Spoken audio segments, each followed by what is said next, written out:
What is up, everybody? Welcome back to my channel, Zaynomics Gaming. Today I wanted to just go over some helpful raid tips. Vault of Glass will be releasing in about 10 minutes. It will already be out by the time this video posts. Now, first and foremost, Bungie stated that there will be champions inside of this raid. I don't know what that entails, if they'll have all 3 champions. Now, with that being said, Dead Man's Tail is crucial. You can use other scout rifles, but a well-rolled Dead Man's Tail, like for instance my particular roll, I have armor-piercing rounds and I also have Vorpal Weapon, which gives me that extra damage boost so I can utilize it in other areas. Now, the Hobgoblins, they continuously spawn.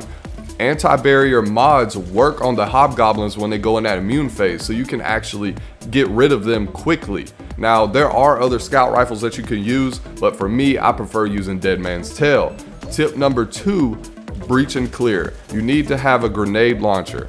It works with any grenade launcher. Wither Horde and Anarchy are the best grenade launchers for this. It supplies that debuff, so you essentially don't have to worry about a hunter bringing in the tether. You don't have to use that super anymore.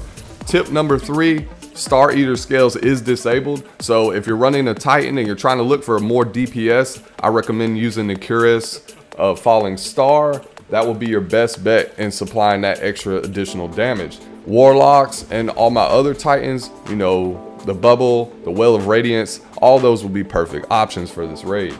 Now, I know I'm running through this very quickly, but you will also want to bring in Falling Guillotine. That's an excellent sword. It does great damage, especially if you have Tireless Blade as well as Whirlwind Blade. That stacks, you get that ×5 buff, you'll get that great damage out of it. And that really helps against the Minotaurs. And I'm not sure how the maze will play out in this version of the D2 raid. I know back in D1 you were able to kill those Gorgons, which are basically giant harpies. You were able to kill those in the later stages of D1, not when D1 first released obviously, but later on in D1's life cycle, you were able to kill those with the swords when they start to freak out. I'm not sure if you'll be able to do that inside of D2.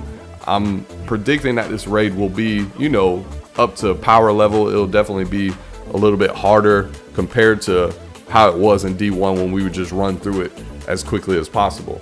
Now, as far as other additional exotic armor, if you are playing as a Titan, you're going to want first and foremost Helm of Saint 14. You also will need Actium War Rig if you plan on using any auto rifles or Xenophage.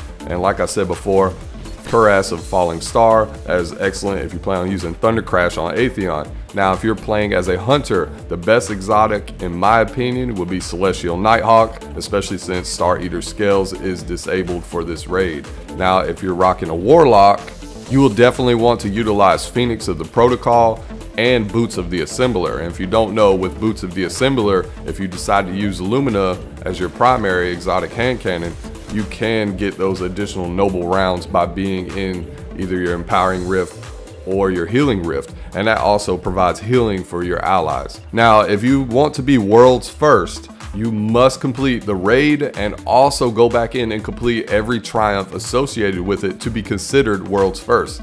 And also, one major thing, you cannot knock Atheon off the side of the cliff. If you do, you will be disqualified. I'm not sure how Bungie will know, but apparently they sent out a tweet this morning stating that. So if you don't want to get disqualified and you want to win fair and square, you must complete the raid, and you also have to complete all the triumphs associated with it. Now, this isn't really a guide video. It was never meant to be a guide style video. If you want to watch a guide video, I'm sure you can check those out on YouTube as well.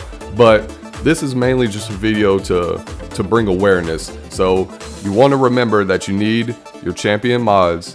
Breach and Clear mod will be fantastic. If you plan on using a rocket launcher, make sure you get the Blast Radius mod and use the Charge of Light mod that is associated with that. I can't remember exactly what it's called off the top of my head, but it is an artifact mod this season. So make sure you utilize that if you plan on using a rocket launcher. I just mainly wanted to bring about awareness in this video to help you guys complete the Vault of Glass as soon as possible. And you never know, maybe you'll end up being world's first.